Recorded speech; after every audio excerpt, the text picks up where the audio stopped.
Assalamualaikum warahmatullahi wabarakatuh. Hamdan wa syukurillah. Wassalatu wassalamu ala rasulillah wa ala alihi wa sahbihi wa mawalah. Amma ba'du. Apa kabarnya anak-anakku sekalian? Alhamdulillah, semoga kalian semua senantiasa sehat dan dalam lindungan Allah Subhanahu wa taala. Pada kesempatan kali ini, kita akan bersama-sama belajar dengan Ibu Susan Gilang Pamekar dalam pembelajaran tematik.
Nah, kalian tadi telah mendengar bersama ya, ada berbagai bunyi.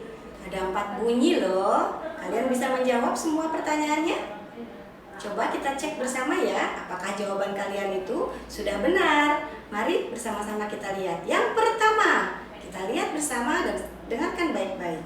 Ting!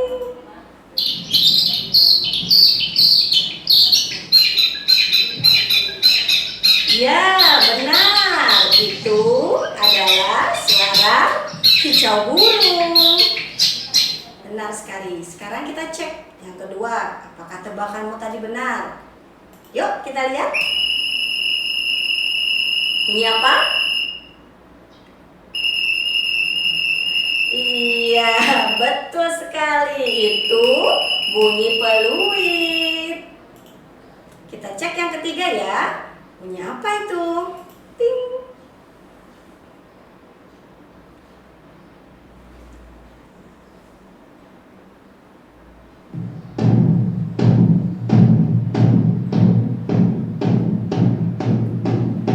Iya, itu adalah bunyi beduk. Tuh, dan yang terakhir bunyi apa ya?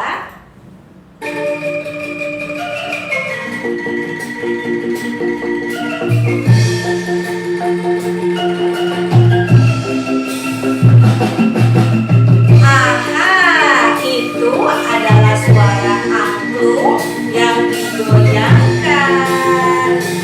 Nah, kalian sudah mendengar keempat bunyi tersebut ya? Pintar sekali. Masya Allah, segala puji bagi Allah yang telah memberikan kemampuan pada kita untuk bisa mendengar beragam suara. Maha suci Allah dan maha besar dengan segala kekuasaannya. Anak-anakku sekalian, tahukah kalian bunyi termasuk gelombang? Bunyi adalah peristiwa getaran yang dihasilkan oleh benda.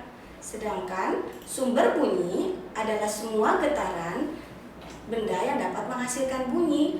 Ibu ulang sekali lagi ya. Bunyi adalah peristiwa getaran yang dihasilkan oleh benda. Sedangkan sumber bunyi adalah semua getaran benda yang dapat menghasilkan bunyi. Sumber bunyi dapat bergetar akibat apa ya? Kita lihat. Yang pertama, karena dipukul. Yang kedua, tiupan. Yang ketiga, petikan. Yang keempat, gesekan. Dan yang kelima, bunyi dapat bergetar akibat digoyangkan.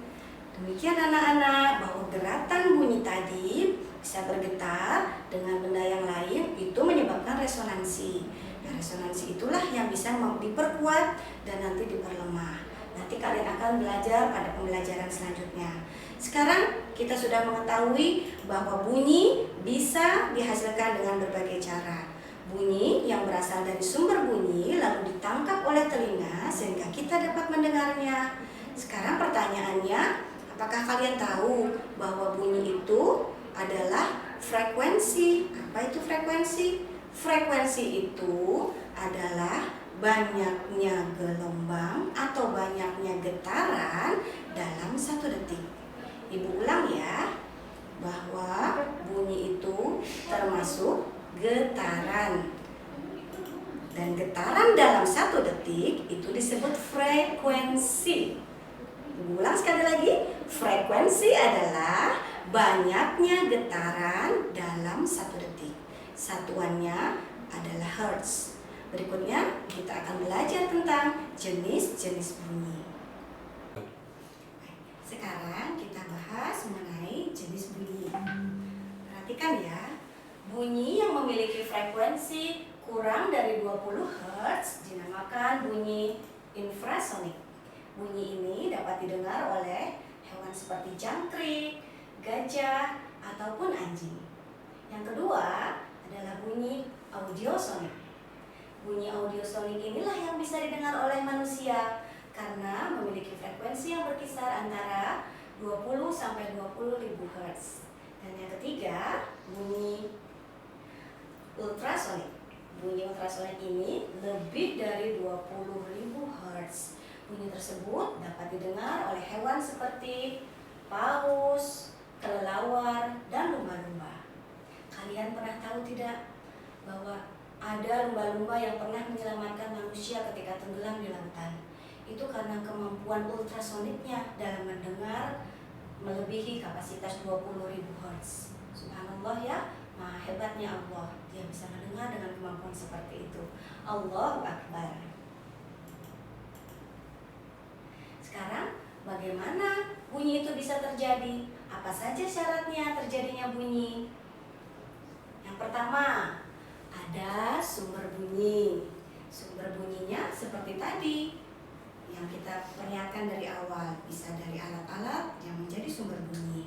Yang kedua, terdapat medium atau perantara.